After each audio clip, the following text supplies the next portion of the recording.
अच्छा अइले होली थोड़ा सा रंग लगवा ले छोड़ा रुक रुक रुक एना न डाले रे छोड़ा रुक रुक रुक एना न डाले रे हमर बाला मोटा से लहंगा उठा ले मोटा पीछा कारी से लहंगा उठा ले छोड़ा रुक रुक रुक एना न डाले रे छोड़ा रुक रुक रुक एना न डाले रे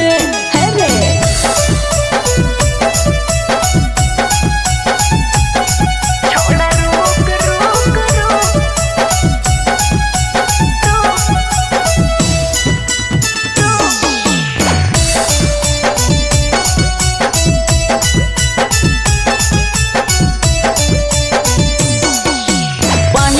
घरी हिला के नगरी आई पकड़ला के लागे होली में नहीं तो रोके रे छोड़ा होई जाते झमेला रे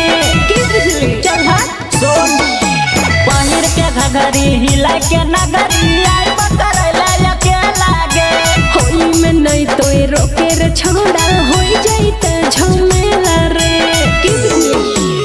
है तो कनिए दिक्कत होली मना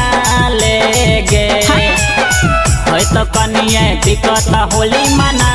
लेगे छोड़ा रुक रुक रुक एना न डाले रे छोड़ा रुक रुक रुक एना न डाले रे कहीं बच के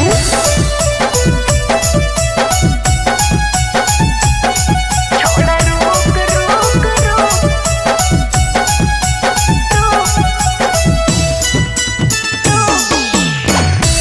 presented by Albina Recording Studio, Simra. डालो जबनमा पकड़ के रंगमा डाला पूरा शरीर के हो छे एलर्जी हमरा रे छोड़ा रंगौरी अबीर के का कही रे कनी डालो देखे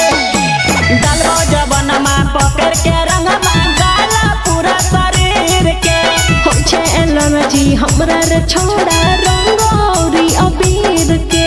कथी कहियो राइटरियो जे कहै छौ पंकज गाले गे राइटरियो जे कहै छौ पंकज गाले गे छोड़ा रुक रुक रुक एना न डाले